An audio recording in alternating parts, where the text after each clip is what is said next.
Hello, and welcome to The Hump with Katie Thiroux. I'm your host, Katie Thiroux, and I've got an amazing episode for you today. This is part one of a new series I'm calling The Next Generation. If you're new to The Hump, this is a series where I'm interviewing some of the world's greatest artists and musicians and finding out why are they so amazing, how did it happen, really what was their journey, and what can we learn from them. We've already had some fantastic guests like Rufus Reid, Derek Hodge, Christian McBride, Justin Coughlin, and so many others. You can find all of these episodes on Spotify, Apple Podcasts, and you can see them on YouTube. So go follow, download, subscribe, leave a comment, and let me know who you want to hear from next. Before I bring you this great interview today, I would love to thank our sponsors. And first up, we have the clothing company Jam's World. Now you might be thinking, what does clothing have to do with music? Well, for me, comfort is everything. And when I'm wearing Jam's World, I know I'm going to stay cool and comfortable because it's made from 100% spun crushed rayon. And I love the artwork. It's real artwork that's screen printed right onto the fabric. It's so unique. You guys, I'm wearing my Jam's World right now. Not a day goes by that I don't wear Jam's World. And they're offering our listeners a 15% online discount. Go to jamsworld.com and use the promo code JAZZ15 and you'll get 15% off your entire purchase. That's jamsworld.com. Our next sponsor is Kolstein. You guys, I love Kolstein String Shop. They have 2 amazing locations in Long Island, New York, and an incredible online store. You can get everything from strings to rosin, bass bib, music, end pins. They really do it all. And if you go into the store, they're so knowledgeable, so kind and friendly. They're offering our listeners a 10% discount. Go to Kolstein.com and use the promo code KATIE10 and you'll get 10% off your entire purchase. That's Kolstein.com.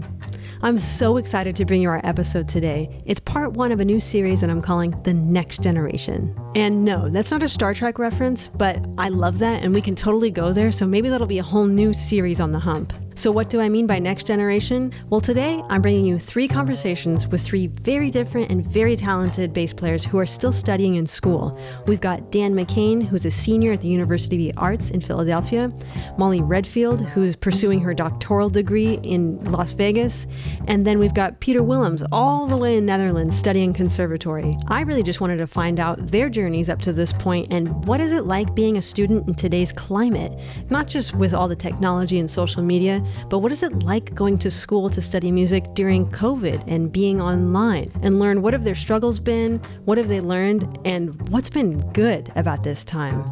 Okay, I'm going to stop yapping and bring you this interview already, so let's go. But I just want to get behind the scenes of Dan. And just, you're a fantastic bass player. Are you a junior or a senior in university? I'm a junior now, yeah. Okay, cool. And let's give a shout out to your school, if you want. Yeah, University of the Arts. Honestly, killing the virtual learning game. Really? I gotta say, yeah. That's good to hear.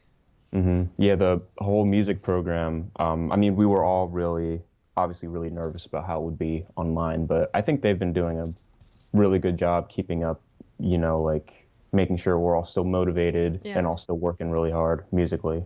Oh, good. Are they respecting your workload, though? In the music department, definitely. A lot of the gen eds kind of overcompensate a little bit with work, but I think that goes for a lot of places. Yeah, I know. Some of my students, they're like, oh, I have like 10 essays to write this week. And yeah. I don't know, maybe teachers are assigning more with the, like, knowing that no one's going to get everything done, but they'll get something done. Yeah. Yeah. Good. Cool. I just wanted to learn a little bit about how you started playing bass. Did you grow up right in Philadelphia? I did, yeah. Born and raised.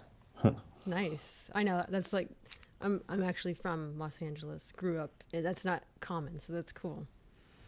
So what was your first experience with the bass?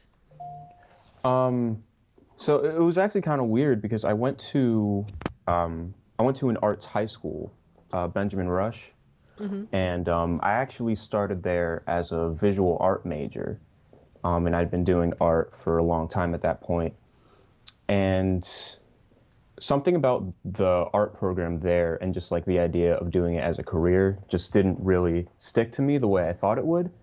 So, but I didn't want to leave the school, so I knew I had to be some sort of arts major there. So I saw the orchestra, and I was really inspired by that. So I went up to the instrumental teacher, and I actually asked if I could be a percussionist because I played like a small amount of drums, and I figured I could pick up percussion.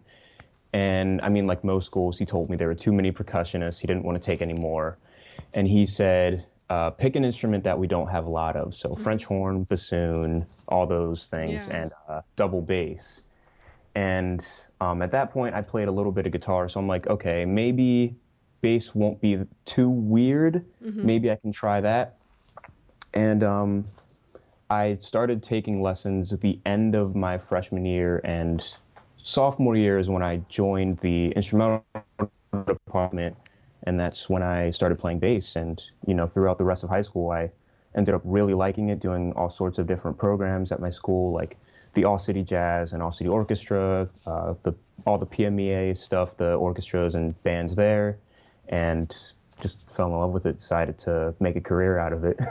Yeah, and you're like, I didn't know I mean, you're not a late starter. You started at the right time, but that's really cool. I had no idea that you started when you were a teenager, because you're like technically really proficient on the instrument. Like it looks like you've been playing for a long time. So when you finally, you found the bass, or the bass found you, were you excited to practice? Was that something that you were like into when you were in high school, or did that come later? Or were you just like naturally like amazing? Well, I definitely put the work in. It actually wasn't until 11th grade that I decided I wanted to really do it. But while I was in 10th grade in the orchestra, I was intimidated by all the other players, and I knew I had to kind of be on par. So I really put all the work in. I remember I didn't have my own bass, so I would come into the school band room during lunch or during advisory or something and just practice. And I remember my fingers would like turn black and get all blistery from practicing for so long. And in 10th grade, my mom bought me my first electric bass, and I would kind of hold it sideways like an upright to practice all my orchestra parts and while I was at home. That's cool. And growing up in Philadelphia, did you get to, I mean, there's great orchestras there, and I mean, what a hotbed of like jazz musicians too, from way back when. So were you exposed to music, on the outside? Oh yeah. I mean, I think every second of my life, from then to now, was just music, whether it was playing or listening. Like I said, I was in the All-City Orchestra, which works a lot with the Philadelphia Orchestra. Our director was Joseph Conyers, and he was anyone who doesn't know, was the associate principal double bass. And I did a lot of work with him, studied with him for a little bit, and we got to do a lot of side-by-side stuff with the Philly Orchestra, with like master classes and sectionals and stuff like that. That's so cool, because at that age, your perspective, it's like it's not so like broad yet, but you're getting to sit next to these people who that's their profession, like this is all they do, and you're getting to like see it and feel it and be right next to it. That must have been amazing. Right, yeah, it really was. Yeah, so like for you to like go in and continue to study music was like no big deal. I'm exposed to it, these great people are doing it.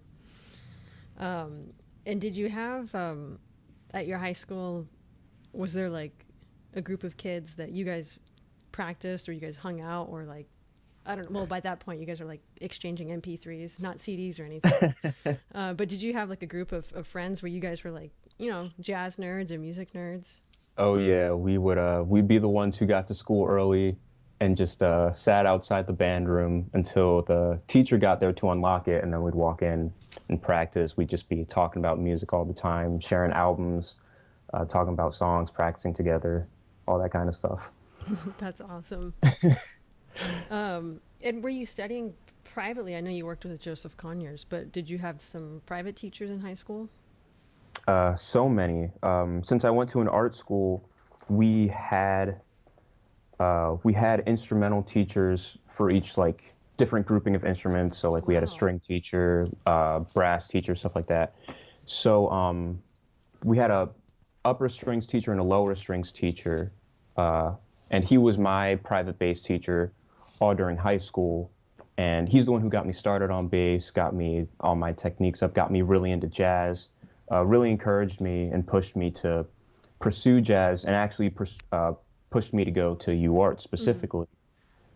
Yeah, and then I was involved in a lot of different programs that all gave me lessons, and free lessons too, which I'm really grateful for. There was a program at Temple. I think Christian McBride actually did it too. I'm not sure. I know he did the community orchestra, but they had a community music scholars, and I was part of that program. I was part of they had a little jazz big band thing that they did, and they had lessons and music theory classes too, which was my first exposure to learning music theory, like in a classroom setting, which was really great.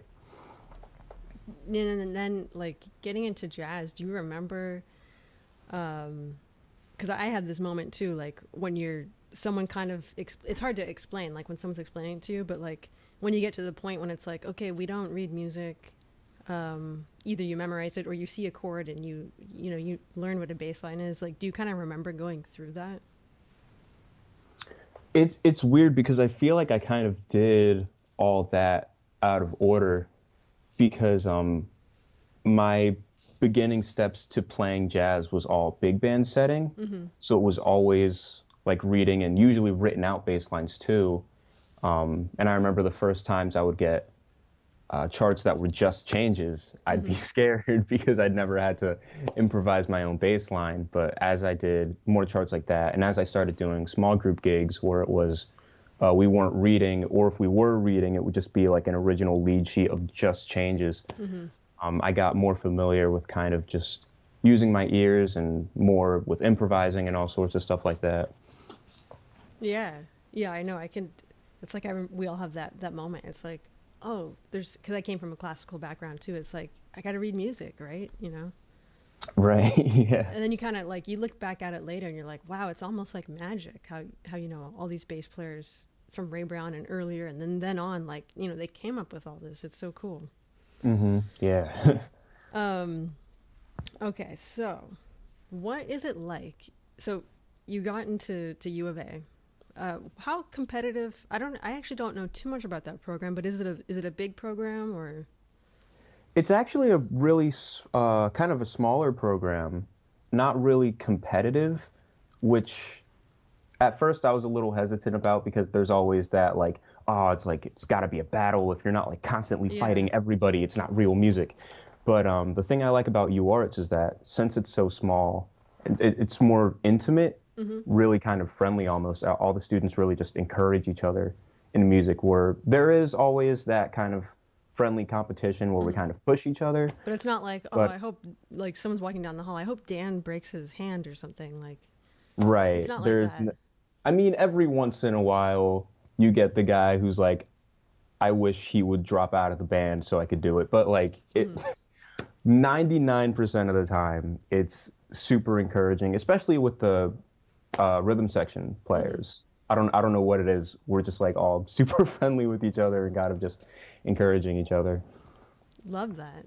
So there's not like one bass spot available, that type of a thing?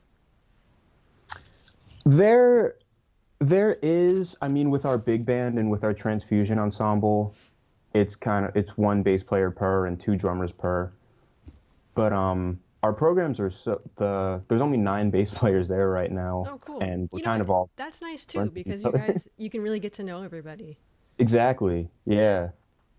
And we all kind of know each other. So when it's like, oh, they got the spot, congrats, we're all really happy for them. It's not really like oh man, I really wanted that. Yeah. Like you might feel like that for a second, but we're all really happy to encourage our friends. That's cool. It kind of builds nice character, like going on further in life, I'm telling you from experience. And so you mentioned at the beginning that U of A has been U of A. Yeah. Sounds like I'm saying B of A, like Bank of America. U of A has been great. You said they've been doing great during COVID for the students. Right, yeah. So what's been so great about that? Because, I really have some students that they just lost complete interest in going to school. Yeah, well, definitely with lessons, I mean, just the fact that we're forced to record ourselves all the time, it really just kind of opens your eyes, opens your ears to how you're playing. And especially for me, I think the visual aspect, freshman, sophomore year, I would always look at videos of myself, look at me playing, and it always just kind of looks too crazy or too uncomfortable. And now that I've been recording myself, I'm able to kind of see what I look like, see any issues in my playing, and just try to look more presentable when I'm playing too. I mean, that's really a struggle, I think, for bass players. And also, as far as music classes, in our musicianship class, we kind of took this semester to work more on like composing and using more ideas. And we were able to, through Zoom and everything, just kind of easily share all our work, which was really cool, really interesting. We've never had a class like that where it was just every week write and share. Yeah, that is cool.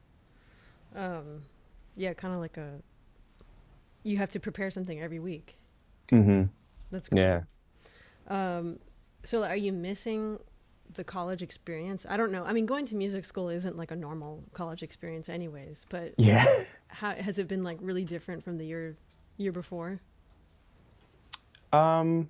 It has in a lot of ways, especially as far as practicing. You know, I was just talking to my friend about this actually, but something about just being in a practice room and just feeling in that space kind of forces you to practice. But meanwhile, I'm in my room and I'm like, oh, my bed is right here.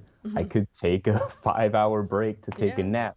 Like, but when you're in a practice room and especially one with no windows and you can't see how dark or how light it is outside, you're just like, there's nothing but the music right now. There's nothing but practice right here.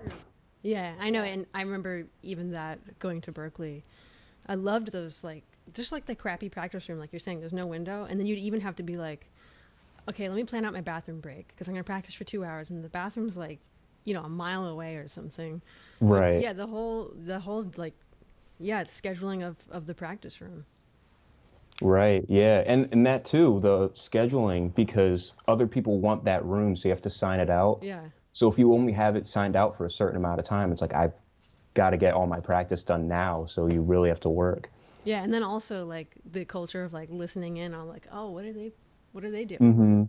Yeah. I hated that actually. I always put my bass case up because there was a tiny window. I was like, I don't want anyone to see me. This is like my practice.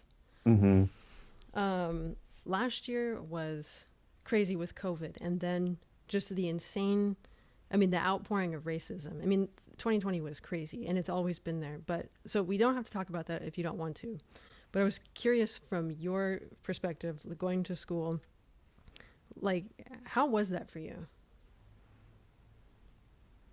Yeah, it was really interesting. It was nothing new. Yeah. But just kind of the almost re-establishment of it, and just how free everyone felt about how open people were about their opinions on either side was just really shocking. I feel like I've never seen so many people, especially in the jazz setting, just be like openly racist, which was really interesting to see.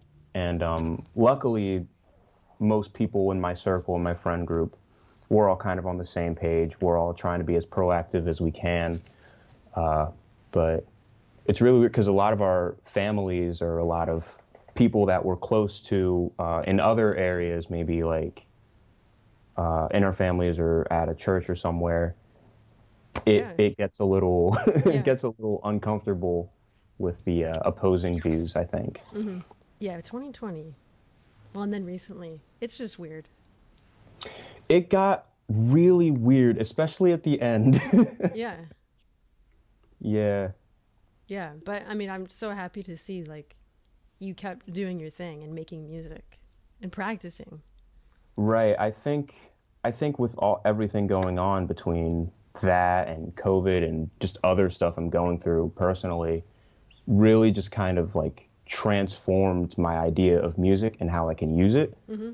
Because before, all throughout high school, I've never really went through anything life-changing. Mm-hmm. So all my music was kind of just flat, and I would pretend it would have meaning, but it didn't. But now with everything going on, I'm actually working on an album based on everything I'm going through, and it's like there's just so much emotion being poured into it because I have all those experiences wrapped up into 1 year, and it's crazy. That's really cool because, I mean, that's a positive outcome, right? Of you Mm-hmm. making music and being inspired. And I feel like in my generation, growing up, like people really thought like, to manufacture that feeling, like, oh yeah, so like all these jazz musicians did drugs and, you know, they were on like heroin and stuff. And so my friends were like doing that. And I'm like, no, we don't have to go there to make music. But I love, like, it's like now you have this life experience. You didn't have to do anything crazy to get there, and now you're making music. I can't wait to hear it. All right, yeah, well, thank you. Yeah. Well, Dan, I think I know maybe what your plans are after school, but like, what's your goal right now? My goal right now is to teach, really. At first, I always said teach high school specifically. Now I'm a little more open to teaching younger kids, middle school, even elementary school. And my mom and I are working on trying to get a jazz kitchen going. So if we can get that in play, it could totally happen. Does your mom cook? Is that the deal? She does cook, yeah. Yeah, and we have we're getting like menu ideas together. It's pretty fun. It's gonna happen, I can tell you that, because that was my dream. I love cooking, and my dream was to, because I'm not stubborn, but I was like, okay, I'm gonna have a club where, you know, we hire a band, and it's just whatever I cook that night. You don't say I want this or that, no gluten-free, nothing. And so I was like, that was my dream. And then my friend owns a restaurant, and he was like, hey, will you like book the music? So I didn't do the cooking, but it was that exact same thing. It was a prefix menu every night, or we did one event a month, and it was like, it came true. It totally came true. Oh, that's good. I didn't know that. That's so great. Yeah. So, but now my goal down the road is I'll do that myself. I'll, you know, cook whatever I want. You come in, and then, you know, there'll be music. Yeah, that'd be great. Do you have a name yet? We do. We wanna call it the Jazz John. Oh, okay. Nice. Yeah. I know. I think and we have a bunch of like John puns in the menu. It's kind of ridiculous, but it's funny. John Balaya. Oh, that's funny. I gotta tell her that. I'm gonna probably be emailing you at all hours of the night because I'm good at this and I like doing that stuff. Oh, please do. Yeah. Oh, that's really funny. Well, cool. Thanks so much, Dan. I'm not going to take any more of your time because you got to go practice, right? Right. But this was really fun to get to learn a little bit more about you and growing up in Philadelphia. And I'm really glad that U of A is doing good by you for studying. So that's cool. And whenever your record comes out, I'll be sure to let everybody know. Cool. Yeah. Thank you so much. Awesome. Thanks, Dan. Take care. Hey, you too. All Good right. seeing you. Bye. Hey, Molly.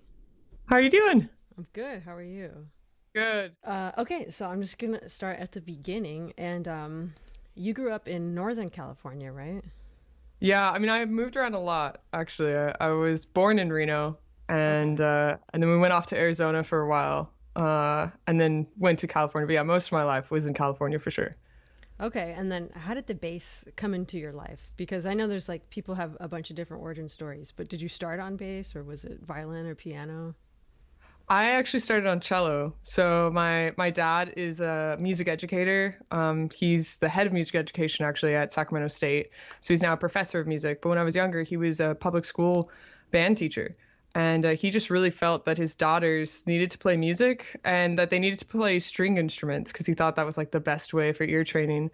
And so, yeah, I started cello actually at like right on the cusp of like 4 and 5, Wow. like right between there. I literally sat on a bucket because I was so small.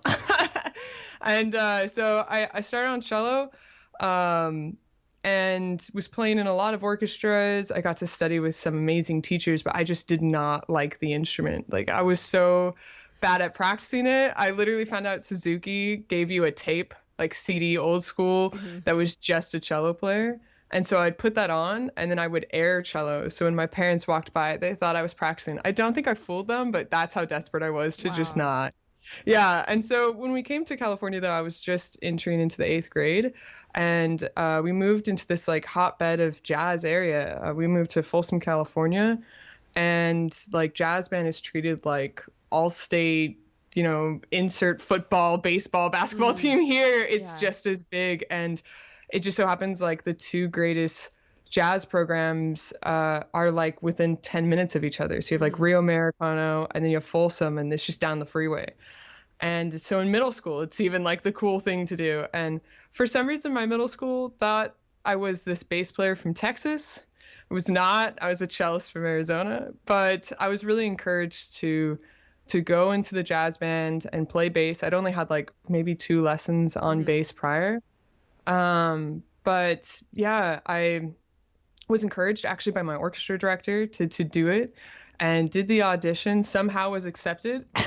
And and the rest was just history. I mean, I just loved playing bass. I actually would practice it for hours, and it was just like the fit. I just really found the joy from it. Oh, that's cool. It's nice you found something that you loved. And yeah, I didn't realize you grew up there, because growing up in California, you would hear about those 2 schools and how much of an influence it was on people who lived there. So you had a lot of jazz going on. It wasn't hard to grasp what it was, right?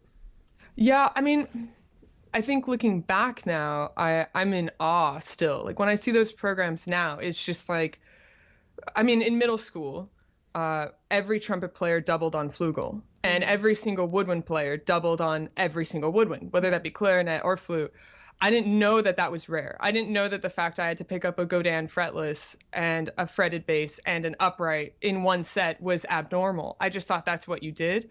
And, I think the coolest thing about that program is the exposure to different music. I mean, especially when I went on to high school and playing with that top band, we would play Jim McNeely charts, Maria Schneider charts, and then turn around and play like a Thad chart and play a Basie chart. It was such an eclectic program in the fact that I at that age, you couldn't define truly what jazz was. I played in the jazz band, but what that meant was just I got to play great music, and it influenced my entire life in that area because of the uniqueness of the, just having Rio down the way meant that at jam sessions, it was so cool. You just had all these players, and, Rio loves, Ellington music. And so they just would kind of open your mind to a whole different side that maybe we didn't play as often, but, you'd go to the jam and it'd be like, oh, okay, cool. That's in a whole nother subset, Yeah. Well, that's awesome. I didn't know. So you guys were doing jam sessions. That's pretty cool. Yeah. And that, it was a little hard. I grew up during the 2008 recession, and the program was definitely fluctuating. I mean, when I started, there were 4 jazz bands. They traveled all over Europe. There were 3 jazz choirs that pared down to 3 jazz bands and 2 jazz choirs, which is still insane. But, the kind of gig economy dropped too, but we had this coffee shop that turned into a bar at night, classic Northern California vibe, as hipster as you can get, I guess. But they continued that, and they brought it back even when I was in college. So, especially around Christmas, when everyone came back from college, that was just the spot to be, was you were at Shine Coffee, and it was just so cool to grow up with that too, Oh, that's awesome. What a nice culture. And then even at that time, it seemed like you were beautifully oblivious and naive to other things happening just because the program you were in and the people you were around were so cool. But was there that hint of what are you doing? You're a female, especially playing bass. Was that going on? Oh, yeah. I mean, I had an amazing director. I had an amazing program. But at the same time, I think there were 2 elements. One, when it's so competitive of a program, just in the fact that, there's so many levels you can grow through. there's always going to be that. There was like a time where I really felt that if a bus hit me, there'd be like 4 happy bass players. And, you know, like I knew that, and I lived that in orchestra. I hated that feeling. But being a woman specifically, there was one year that was really hard. I had entered into the band in this unique situation that, yes, I was one of the youngest players, but my drummer was a female. My pianist was a female. Like, and that's what I thought it was always going to be like, you know, where it was just, there was no different way to come into that band room. You just came into play, and you had to know your stuff, and you had to be perfect. And that was so that you could make music. Like, we knew that at that age. I was like 14, like 13 or 14. I knew that. But then the following year, the rhythm section flipped because they graduated, and it was all male. And that was the hardest year of adaptation. I really learned at a young age that there was just a different way of what it means to be in a boy club. And I didn't know what that meant until I went through it. And I think that there was a moment where I really was like, do I not belong here? You know, and I had the playing skills. I think I had everything musically down at that time that I needed, but I was missing that social aspect. I felt left out at times, you know, out of their jokes, or out of, you know, they were, not only was I a woman, but they were also 3 years older than me. You know, like, it's different. Yeah. Were you able to be somewhat of a mentor? Like, were there other like younger females that you were able to kind of help out? I was lucky in the fact, and actually one of the pictures behind me is just this trio of women. We were all the same age, one of which I actually played with from middle school. She was the pianist from middle school. The other one came our freshman year playing trumpet. And that was just like the trio that kept me going. You know, it just, as the men had their stuff, again, we're in high school too. Yeah. So there's a different behavior just in general. But as the men would do their thing, so would we, very female. You know, you would start band by always all walking to the restroom together. Why that's a high school girl thing, I don't know. But, you know, that's what we did. And we always did that before band started. Like, you just knew the 3 girls were going to walk off and then come back and warm up, you know, like, but that was like a community that we made. And I think by the time I became a senior in high school, I was able to kind of put that behind me. You know, I really had to find it in myself to move forward and just know that that was a situation that was going to happen regardless, but they were all seniors and they were going to graduate and life was going to move on. And yeah, my senior year band, after going through that, was just a bunch of friends. And it showed me the other side too, that, you know, if you can build a community within a band, and it doesn't matter what gender anyone is, but, you know, I think that was also a big moment, you know, that I needed, was to go through a senior year of, these are all my friends, you know, because especially at that time, all of them had moved up. The people in my year were finally in the top band. And so I think that helped too, you know. Yeah, and it's also cool to learn camaraderie like through a big band too, as opposed to just like a jazz trio or a small combo or something. Yeah. I mean, when the trombonist is so close to you that you could like hit his shoulder, you know, like you have to be able to turn and talk to them too. And, you know, I think also it was just a year where it was unique in the fact that, you know, they're all doctors. I'm not going to lie. The 2 of us went on to do music. Like they're all biochem engineers. And, you know, it's insane that they made it to that level of musicianship. And then they all went off to go cure cancer, you know, whatever.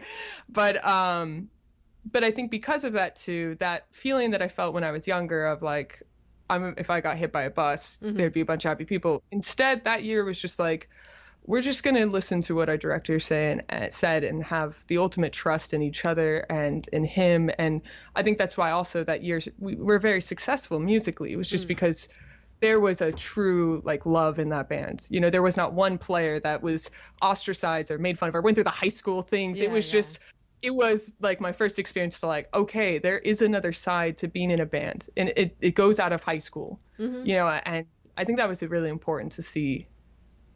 Yeah, to see and experience. So then you did you start at University of Las Vegas? No, I went to the university my dad taught at for my undergrad. I went to Sacramento State. So I did that for 4 years. As a classical bass major or jazz? I was crazy. I double majored. Oh, that cool. was part of the reason I went there. It was one of the rare programs that would let you do that. So I have a bachelor's of music and education with an emphasis in classical bass. Wow. And then I have a bachelor's in jazz bass performance. Okay, so with that track in mind, is your end goal to be an educator, or was that just like, let me just do this? And I think there were two sides. One, I mean, it's hard to grow up with a music educator as a father and always know that there's a reality of, if you have a degree, it really only sits on your wall if it's not an education degree. That at least ensures a job so that if you need to, you can have that backup plan or your main plan. Mm-hmm. So that was a part of it. Also, so Folsom in general as a program, you're made to do the classical side too. Mm-hmm. You're going to play in orchestra. You're going to play in jazz band. You're going to back up the jazz choir. You're going to play in combos. You're just going to be in music. I played in marching band. I stood on the 50-yard line with an electric bass. Like, that's just what you did. So I never really disseminated any type of music. So when I got to college, it was really hard for me to say, I only want to study this one side of music. Mm-hmm. And I think as a bassist, I had never really gotten to take lessons. I had a few here and there with a great jazz player in town. And he taught me like Samandal, thank God, because my hand was a mess. It was like cello meets bass and something in the middle. And so that kind of showed me too that I needed this technical facility that I had on cello, because I continued cello actually through high school. And so I think it was important for me. I realized even at that age that I needed to be studying as much as I could. And so the fact I could study with two different teachers at the same time, that really inspired me of like, this is just music and I just need to be able to play whatever is expected of me. Mm-hmm. While you were in Sacramento, I know that's not far from Folsom. No, it's like a 20-minute drive. Oh, okay. Yeah. So, but are there other music acts coming into town, into Sacramento were you able to go see live music? Yeah, well, Sacramento is a really unique area. You're like an hour and a half away from San Francisco, so you could go to Yoshi's. Like, that's where I saw Ron Carter live my first time. That was just too cool. It was like his trio of him and guitar and piano, like the coolest. And you could also go to Reno. And then you have Sacramento, which is kind of odd. It is the capital. People think it's LA, but it is the capital of California. And there's a lot of acts that come through this tiny little area. So, I got to see almost all the major big bands in their Ghost version, right? Like the Basie Ghost and the Ellington Ghost. And of course, being in the university always brings in guest artists too. And so, it just became a unique experience for me. And that's why I think I stayed in school this whole time is it was my way to meet guest artists, play with guest artists, and then see them play. Mm-hmm. And that's so unique, and I got to see Esperanza Spalding came in and played. I mean, it was just for a town that's not too large, but is a capital, but isn't really seen as, it's just the weirdest town. A lot of acts come through, and of such a caliber of music, from like Tower of Power to, I don't know, Justin Bieber to whatever. They all come through there, and it was really cool to experience that. Yeah, and so then you did your dual major, your double degree, and then you went on to do your master's. Yeah, I ditched on the certification process of being a teacher. So in California, you have to graduate with your bachelor's before you can actually enter to get your credential. And I told myself and my father, if I get a great graduate assistantship, then I'll go off. If I don't, I knew at that age I had a great mentor, Steve Roach, who really told me, like, you'd never pay for grad school. Do not ever pay for grad school. Grad school pays you. And I was like, okay. So I figured if I didn't get a good assistantship, then I would I'd go through the credential program and finish out my degree, because I graduated with the bachelor's, but I didn't have the certificate. And you just take the test, right? Well, I took the test. You have to go to student teaching. So that's what I technically didn't do. Is hours in, exactly. And so that CES test for music ed is tough, because my husband, he did it in Massachusetts, but then he had to do it for out here, and it was like way harder because he was having to do like almost calculus. And it was, CBEST was like SAT on steroids. And I was really glad. Growing up in a family full of academics, I mean, my grandparents were principals. Everyone in my family is a teacher right now. It's just odd. My brother-in-law, my sister, my mom, my dad, it's wild. And so I had this insight, at least, and they had told me, like, take the CBEST as soon as you can. Yeah. Well, so I took it like as a sophomore in college, and thank God, because I can't do math anymore. Yeah. Like, I don't even know. I don't, at one point I was in calculus and I don't know how I ever got there, Yeah. And so that test though it's gnarly. I mean, it's just wild what you're expected to know as a teacher, and you're going to go teach music, but you got to know your science too. And I mean, it's humbling to know what teachers, go through. And so I passed that, but I just I was excited to teach. I fell in love with teaching. I've had a studio since I was a sophomore in high school, just because there was a rarity of teachers and I was so cheap. I think, again, recession, everyone was like, all right, let's just, this is cool. But having a band and everything was really something I fell in love with. Mm-hmm. And that was what made UNLV so special. The graduate assistantship made it to where I had full tuition paid for. I was paid a stipend. And I got to run the third jazz band. I got to run a combo, which I turned into a Geri Allen Memorial combo. I got to teach jazz appreciation, so history for non-majors. And I got to teach private students, those who were like the non-majors or majors. Yeah. And that was so lucrative. I mean, any program that allows you to do that, it's just wild. And I'm the professor of record for those classes, which is also another rare thing. Sorry, my dog is like hiccuping in the background. But so it was just one of those opportunities that I knew was more in the direction I wanted to go into. Yeah, you're basically a teacher and, studying at the same time. And was it a heavy workload for you then? I think grad school is so odd to describe to people. You forget you're a student. You have like 2 classes at night. Yeah. I hated that. I like to go to bed early. I was going to say, it's wild. Like you don't know how to describe yourself, and people, like, I remember you go to like the DMV or something and they ask you what's your job, and you're like, oh, I'm a graduate assistant. It's like, so what do you do? Well, I'm a teacher, but I'm a student, but and I think it's always like that. So yeah, the workload's heavy, but if you pick the right path, it's a fun workload. Mm-hmm. I don't regret it. And I love the fact that there's so much time to practice, and, and all you're doing is just doing what you love. Like there's nothing else than, and it makes it to where I don't realize how much I do, I guess. Yeah. Because it is kind of just your job. And so was that another classical bass major or jazz major? My master's is in jazz studies, cool. But I studied with both teachers still. So I took lessons. I kind of jumped around a lot in my master's. I took lessons with the jazz bass teacher, the classical bass teacher. I took lessons in improv with Adam Schroeder. I took comp lessons during my DMA. I mean, it's like an open book. It's you get to pick and choose what you want to go into. And I think that's what makes grad studies even more exciting. Mm-hmm. But now you're currently getting your doctorate. Yeah. Or what do they call it? You're a doctoral candidate. Yeah, it's Doctoral of Musical Arts. And yeah, once you finish like coursework and massive tests, then you're finally a candidate. And it's a big final step here. Yeah. And how you're almost done, right?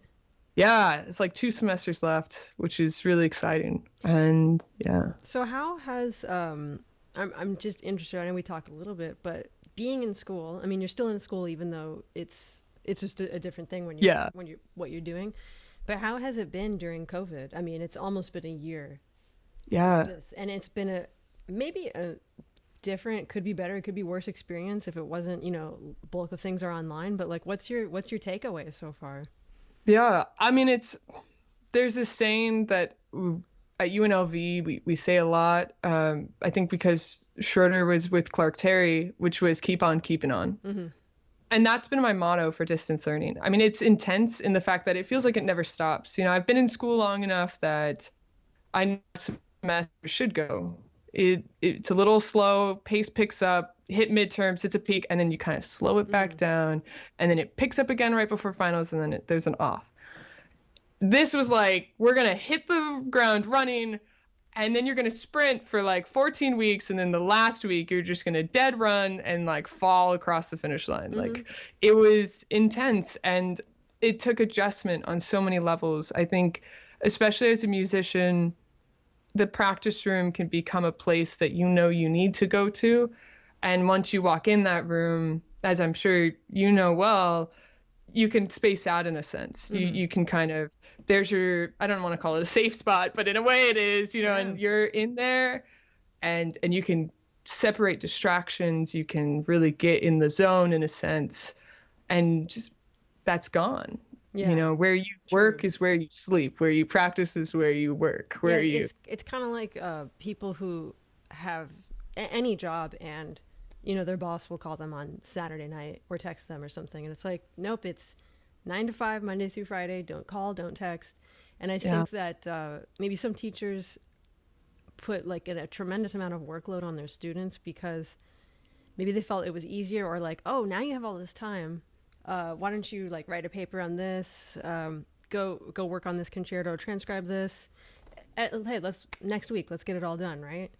Yeah, I think one of the beautiful things I would say about distance learning is just like, well, I got to study with you. I mean, the odds of that were so small prior to this. And that comes, you know, that's available really for everyone in this sense, are putting so much information out there that even though it's overload right now, that's going to be amazing to look back on. You know, the fact you can watch like Jacob Collier hang with someone and talk about chordal structure. Dang, you know, that's into someone's head that we would have never had insight into possibly. And I think distance learning, if you do it right, it can go the same way. If you kind of I've really learned 3 elements to survival. Okay. The first is like reset standards or expectations. I think the worst saying that comes is, well, last year I did. The beautiful thing about a national health crisis is everyone's going through it together. And I had to really learn that my teachers are going through the same thing. My professors, though they may seem evil at times with the amount of work they're putting on me, if I just send them an email and say, hey, I got this much done. Then their response was always like, that's awesome. They never were like, well, where's the other half? Like never once did one professor. And so I learned that even if with like practicing, if you get in 1 hour, own it. Like that's your hour. You got it in the midst of all of this wildness. You got in an hour. That is awesome. That is better than if you hadn't touched it. Don't think about, well, last year I was practicing 4 hours. Who cares? Like it's different. And so that's the first thing, is like adjust those expectations. And then the second thing is really to set a schedule. You know, when I went to do my master's, I was going to live alone. And that was like my big, like, I'm old now. I'm not in my undergrad. I don't want a roommate. And I read this thing of how to not get lonely because I'm really gregarious. And it said, set a schedule. Then your brain doesn't really process, there's no one here. What do I do? So the same thing goes with this time, and treat it like a class. Like I'm going to practice 1 to 2. Cool. I'm going to practice 1 to 2. You know, like, and if I don't know, I'll mark my attendance off. You know, give yourself at least something that holds you to that account. And then the last thing is reward yourself. You know, every week on Friday or Saturday, I go hiking. It just gets me out of this element. It sends me somewhere away from my house, away from working, playing, you know, everything in between. And that's how you kind of succeed through this, and find those positive outlets when you're ready, of like reaching out to, I don't know, your favorite player and asking, you know, hey, you down for a lesson? Or check them out on YouTube or podcasts, or, you know, take that information in slowly, or take notes. So later on you can be like, hey, that was something they did, and I want to check that out when I'm ready for it. Totally. Well, I mean, I think you're doing a fantastic job. I mean, you put out the amount of hours that it took you to do your recital. I don't know, what would you call that recital? Like like your doctoral. It wasn't like your official final recital, but let's just say the midway point or something. But you had to do that all distanced. Only one thing wasn't, but normally you're like, you might record your recital, right? If it's live, you maybe like put a camera up, But you had to, with the pieces where there was more than, you know, two people, you had to record everything separately, video, and then you edited everything. And it took you like 100 hours to do that, right? Yeah, so 50 minutes of music probably took 100 and plus hours. I'm scared to ever tally it up. Like the plus side is, and I think a lot of people too, like you learned a massive new skill. I mean, I'd encourage anyone just to try it. It's so rewarding at the end. You know, it's kind of like when I double majored. I was told a lot to not think about it. You're going to hate yourself now and you're going to love yourself in a few years and not remember the pain. And I thought at that time that was the most naive statement that could ever be told to me, but actually that turned out to be the best thing. And it's so true to even this recital. I learned how to create a MIDI track and a click track and how to work with audio files that are recorded from an iPhone. And then there's wild things that happened in between that. I had players exposed to COVID that, you know, set back recording. I had players disappear off the face of the earth, and it was like, okay. You know, you don't see them in the hallway. You can't grab them by the shoulder and be like, are you still okay for this? Yeah. So, you know, it's an adjustment.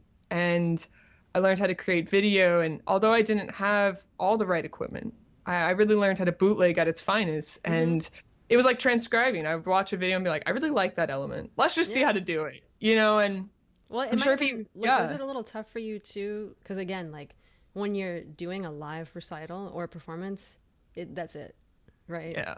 And so when you're going to record it, you have the opportunity to stop, start, you know, maybe not like patch something in, but even just like, let me do take after take after take.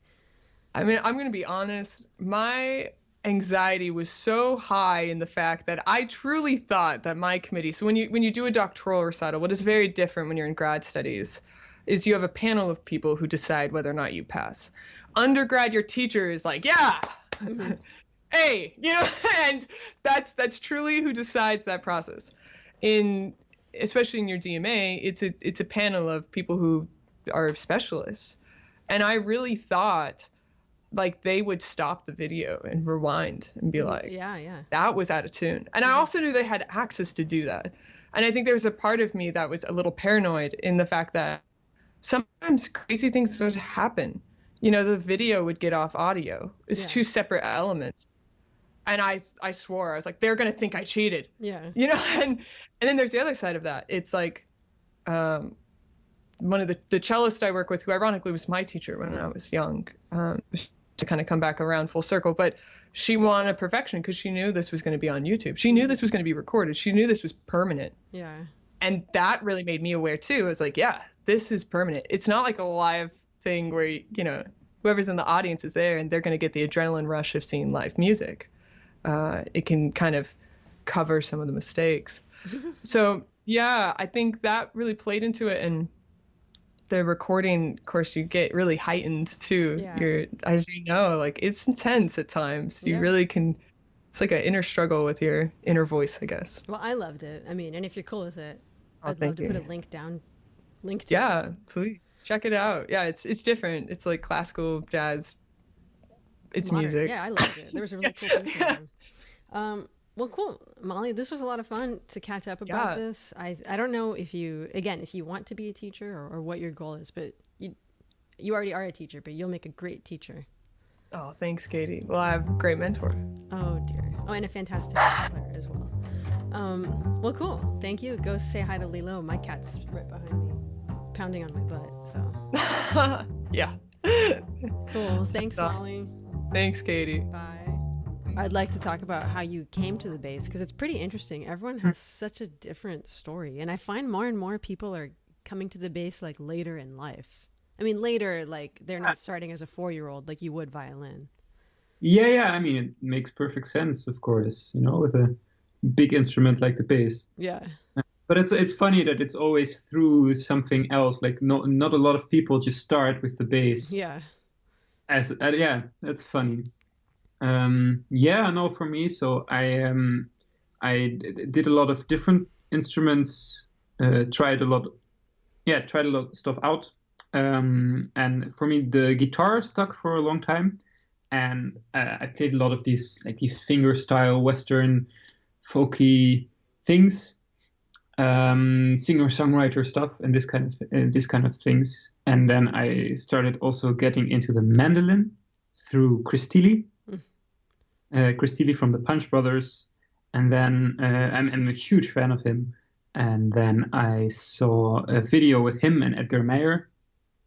And yeah, then I thought, hey, that's actually also kind of cool, this double bass. It's this, I don't know, do you know his project?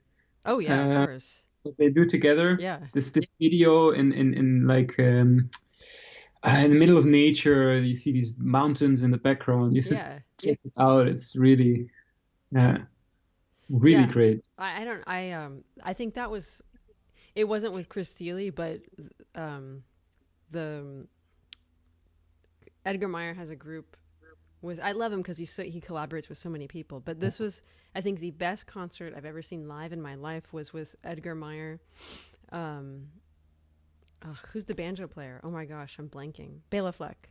Yes. Bela Yeah. Fleck, and then the tabla player from India, Zakir Hussain, and an Indian, I will never be able to pronounce this name, even if I learned, and an Indian flute player who played a wooden flute. And it was just the most amazing concert I've ever seen, because, and you're just like, you know, things are like in different time signatures going by, and everyone's like, I had no idea I think I loved it so much because I had like no idea what was happening, and it was just like music at its highest level. It was incredible.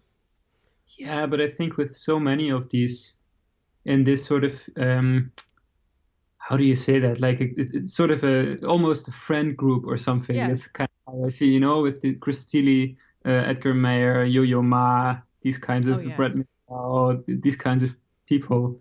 Oh my God! I saw Chris Thiele with Brett Mehldau in Amsterdam a few years. Oh my God, that was the most amazing concert I saw. Yeah.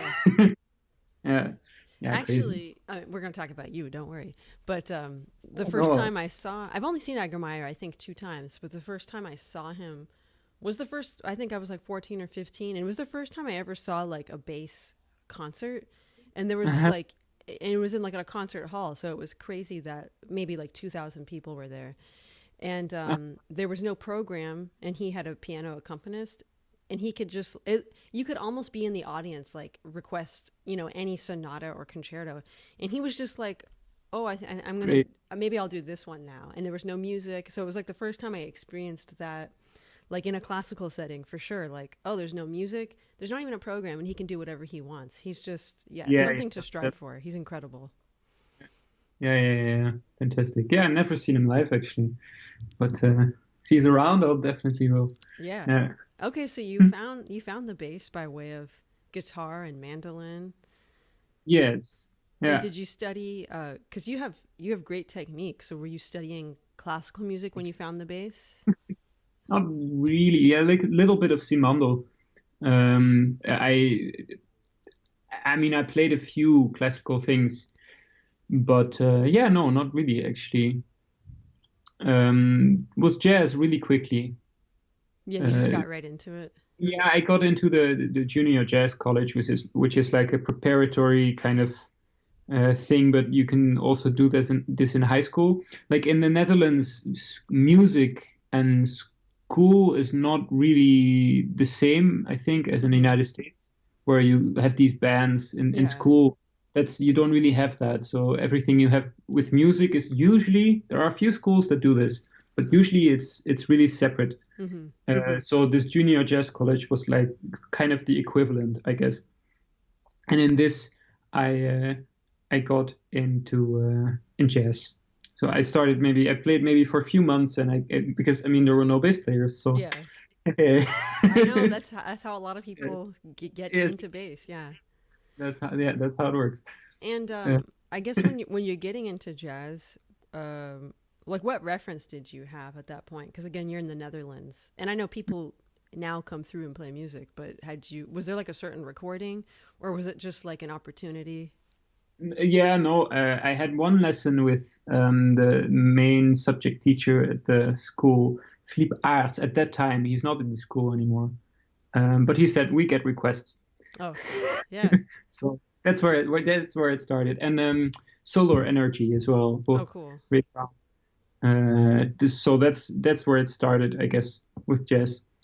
And it's funny actually because I don't really know how it happened that jazz became the main thing. It's like it just instantly switched or something. Uh-huh. I mean, there was also always something of the stuff I was used to be really into, this folk stuff. But as soon as jazz came into my life, I guess it was right away sort of the leading. Well, yeah, like sonically, it's an easy crossover, especially from like the more folk, like simple music.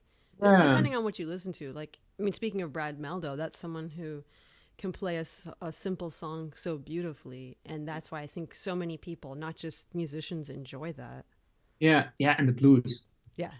I think that was actually a big part of why the sort of the change was so, because I was playing, like I had a little looper and I was playing with myself with the looper. I just played like the form of the blues and then started, on the guitar, started to improvise. So I guess this link was pretty valuable, I think. Yeah, I was already into blues. And were other people, like, did you have friends like, hey, let's play together, like when you were a teenager, like let's play blues or jazz? Well, before the junior jazz college, not actually. At the junior jazz college, this happened. But before, actually, I did have a band before, and we played Take 5, but I had no idea what time signatures were. So I think we played 4. I don't know exactly. I can't remember, but I'm pretty sure we didn't play it in 5. Well, it was your own arrangement then. Yeah. That's great. Yeah, exactly. Yeah. And so now tell us where you're studying in the Netherlands. Or wait, is it in the Netherlands? Yeah, so yeah. It is in the Netherlands. Yeah, it's right in the south of the country in Maastricht. It's great because it's in between Belgium, Germany, and it's in the Netherlands. So you have a lot of international influences. Also, France is pretty close. Belgium is a small country, so so yeah, it's great. Actually, this conservatory, we have a fantastic bass department with John Goldsby. John Goldsby and Matthias Nowak is actually also the main guy. Oh man, it's so cool actually also to see John now with the Discover double bass. Oh yeah, he's got a new thing out. Yeah, no, but it's great because with the Discover double bass, that's also sort of been with me, I guess, from the start of the bass. Well, that's adventure. Amazing. I know, like it's like And I don't know it's so how old it is, maybe 10 years now or something. He's been doing that, Jeff Chalmers. Yeah, he does such a great job. See John then, because you know him, and then it's like you're so proud, like oh yeah, so nice. I mean, John is like a huge guy, so I mean, it's maybe you know what I mean. Oh yeah, definitely.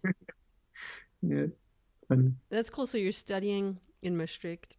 I butchered that pronunciation. That's right. And what's the name of the school? The Conservatory of Maastricht. Oh, there we go. That's easy.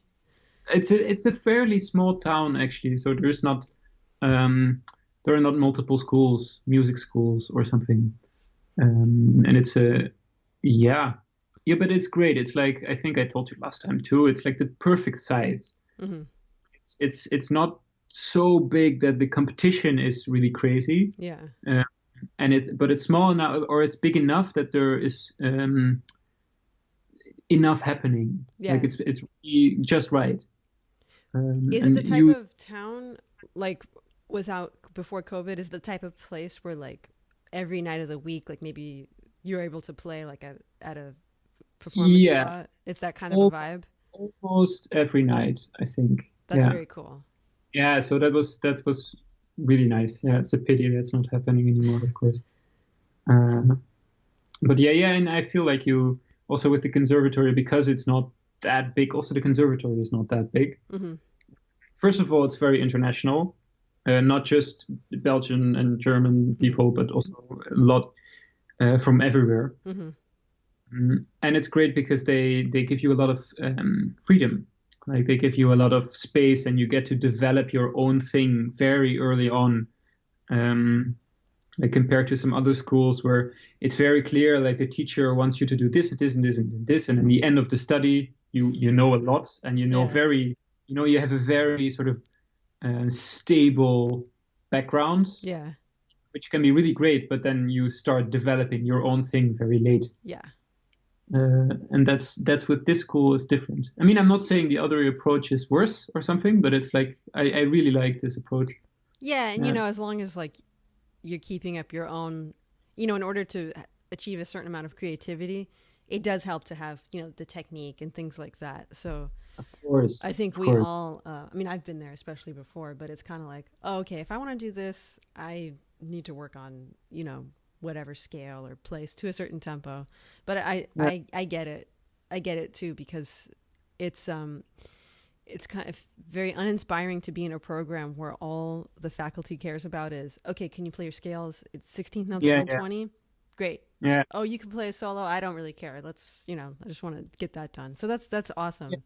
Yeah, that's great. Yeah, but also, for example, so I'm studying bass now in the third year and voice in the first year. And this kind of arrangement, I mean, I haven't tried, but I suspect that in a bigger school, this would not be as like easy to be able to do this in a school. You have two subjects and to sort of balance this, and the teachers know you, and they know, I don't know if you're busy or something. It's like, it's very sort of, it's small enough, everybody, you have a really good, close connection to your main subject teacher and this kind of stuff. So it's really great. Yeah. Okay. I love it. And I'd like to talk about, because you play bass and you sing as well. And I love your arrangements and I love the repertoire you choose. So when did that start, like singing and playing bass for you? Yeah, I was thinking about this also after our last conversation.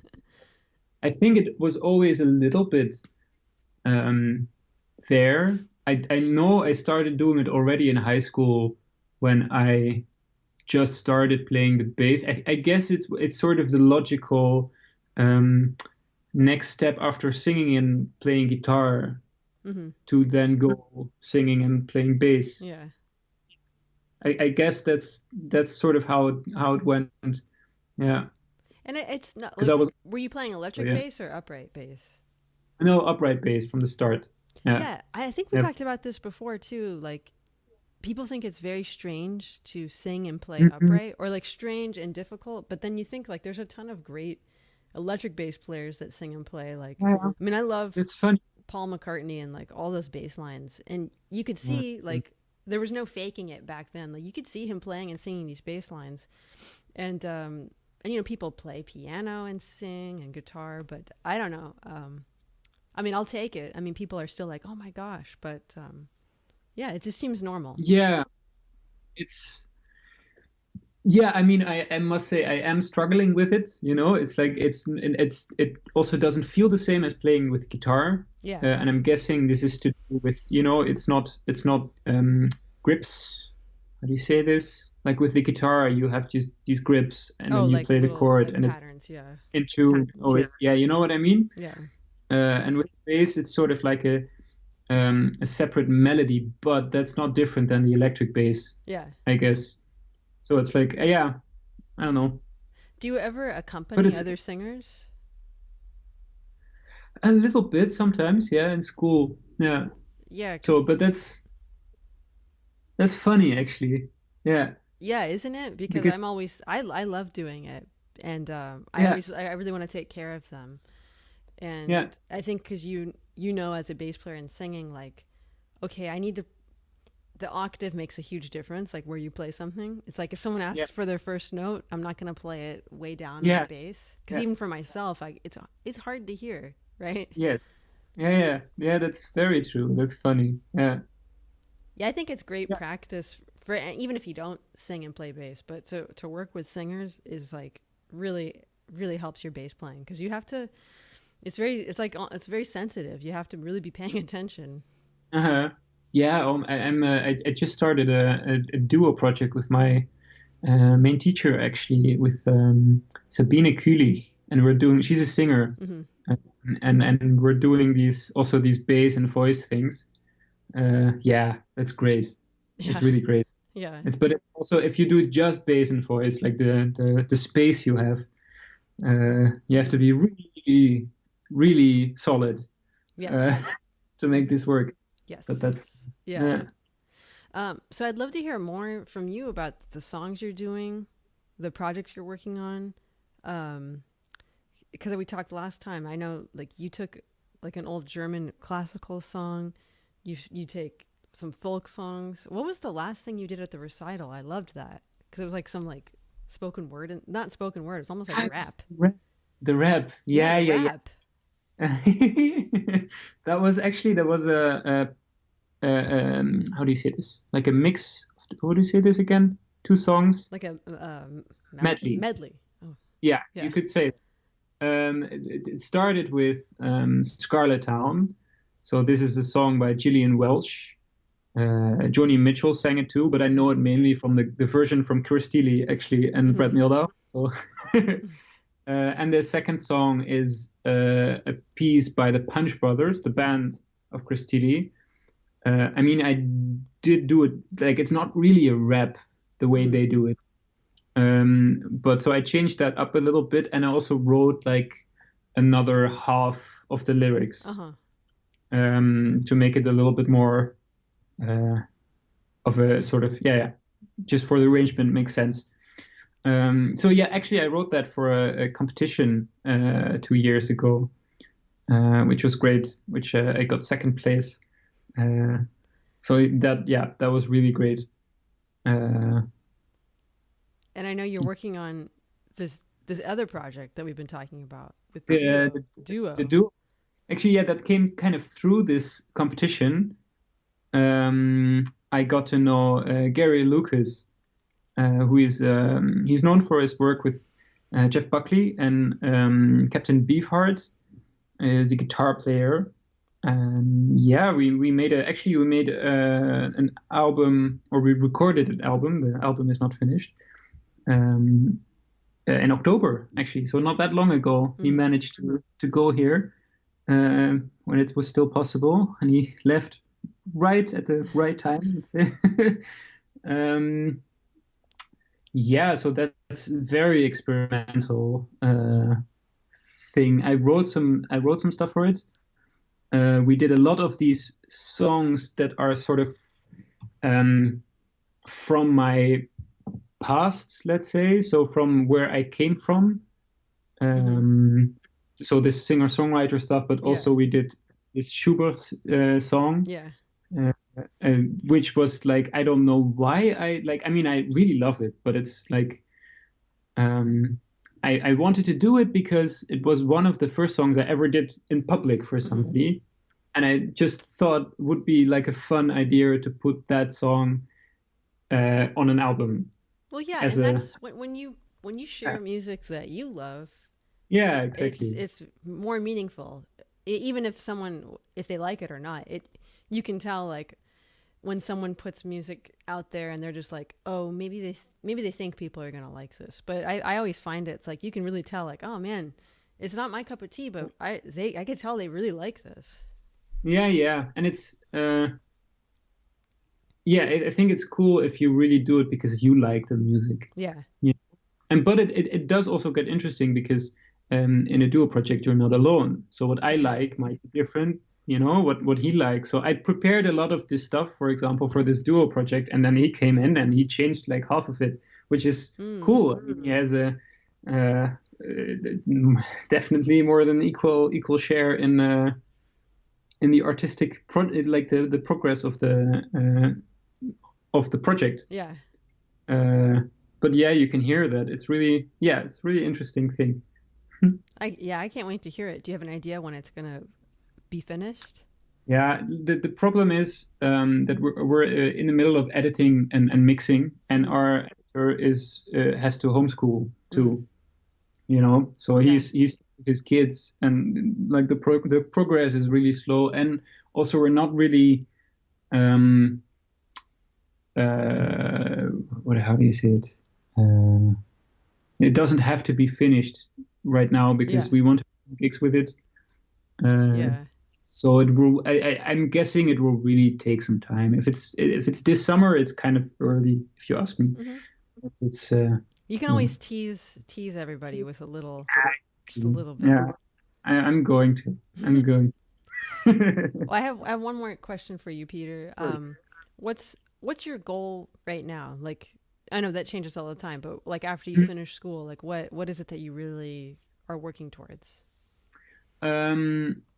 Well, I mean, so the singing and bass playing is like the long term, really what I want to get good at, like as a, how do you say that, as a specialty, or and basically kind of what you do is the goal, to just have my own projects with this, to play all over the place with this, to teach as well, to whatever comes up, but mainly to do the singing and bass playing.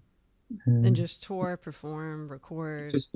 And for me personally, I just want to get good at this. You know, I just want to get better with this. So right now, that's the goal, like the coming years. I mean, it will take longer than a few years, but you know what I mean. Like studying is right now the focus, I would say. And well, you're already good. And I mean, the hope is, and even like we always just hope every time it's just better and better, you know, each time. Yeah. Well, fabulous. Enough to work on, definitely. Well, Peter, thank you for take two. This was great to speak with you again. No problem. Yeah, I liked it. Yeah. Okay. And accidentally, and then we can speak again. Yes, exactly. And I'll put at least your Instagram down below, because I know you've got music on there, and people will be looking out for your new record. Yes. Oh, and I have Facebook too. You can do that too if you want. On Facebook? Yeah. Okay. I have a page, not the personal thing. But yeah. Awesome. Awesome. Great. Well, thanks so much, Peter. I appreciate it. Okay, go back to curfew. I'm still here. Yeah. I'm still inside. Yeah, we have proof.